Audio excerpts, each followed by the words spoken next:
destino é um fiapo de tempo, se entrelaça com a história.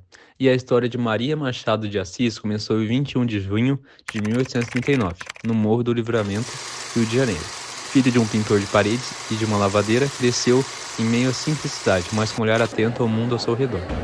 Machado perdeu sua mãe cedo e foi criado pela sua madrasta, que o incentivou a aprender. Sem recurso para estudar formalmente, foi autodidata e aprendeu francês com um padeiro. Aos 15 anos de idade, começou a trabalhar na livraria de Francisco de Paula Brito, onde teve contato com intelectuais e escritores. O jovem Machado, muito curioso e sempre determinado, publicou seu primeiro poema aos 17 anos no jornal Marmota Fluminense. Porém, esse era apenas o começo da sua jornada. Ele trabalhou também como revisor, crítico teatral. Eu sou obrigado a falar que esse programa aqui tá e jornalista, sempre se aprimorando sua escrita e a sua observação da sociedade. Senhora, a senhora é funcionária da Assembleia? Não. Senhora? Em 1869, casou-se com Coralina Augusta Xavier de Novaes, que foi sua grande companheira e revisora de seus textos. Em 1881, Machado de Assis revolucionou a literatura brasileira com Memórias Póstumas de Brás Cubas. Com ironia e crítica social, abandonou o romantismo e inaugurou o realismo no Brasil. Seus personagens não eram heróis, mas figuras humanas, cheias de contradições. Suas obras exploraram temas como hipocrisia, vaidade e desigualdade social. Ele criou personagens icônicos, como Brás Cubas, Bentinho e Capitu. Foi um dos primeiros escritores brasileiros a analisar profundamente a psicologia dos personagens. Machado de Assis não apenas escreveu, mas também ajudou a moldar o futuro da literatura brasileira. Em 1897, fundou a Academia Brasileira de Letras e se tornou seu primeiro presidente. Claro, seu legado ele atravessa séculos e suas obras continuam a ser estudadas e admiradas até hoje. Foi presidente da ABL até a sua morte, que no caso, em 1908. Tô melhor.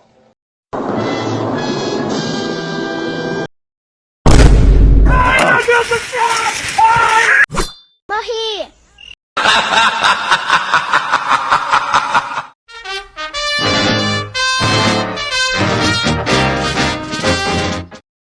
Um dos grandes livros deixado por Machado de Assis foi Esaú de Jacó, que tem como características o realismo e o naturalismo. A história que vos conto é de dois irmãos, Pedro e Paulo, que desde o ventre materno já disputavam o espaço e os seus destinos, como Esaú e Jacó da Bíblia, que seguiram um caminho opostos, mas sempre entrelaçados pelo sangue e pela sua rivalidade. Natividade, mãe dos dois gêmeos, buscou respostas sobre o futuro dos filhos, antes mesmo de seus nascimentos. A cabocla do Morro do Castelo previu que seriam grandes, mas ela não disse se eles seriam felizes. E desde pequenos, Pedro e Paulo sempre divergiram em tudo. Um era monarquista, outro era republicano, um era médico, o outro advogado, dois destinos em uma disputa sem fim. E como se não bastasse a política, havia Flora, bela e delicada, mas incapaz de escolher entre Pedro e Paulo. A dúvida a consumia, e antes que pudesse decidir, a morte a levou.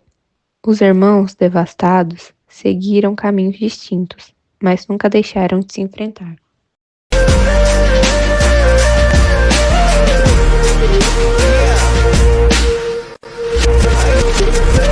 Rapaz, vou mentir pra você não.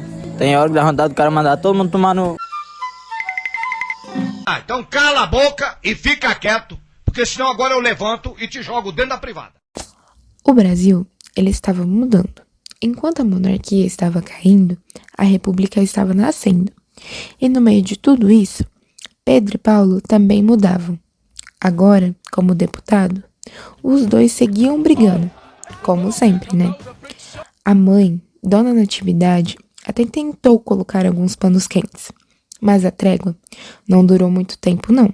Ela chegou, aí ela começou a falar, ai, não sei o que lá, eu sei quem que fala as coisas assim.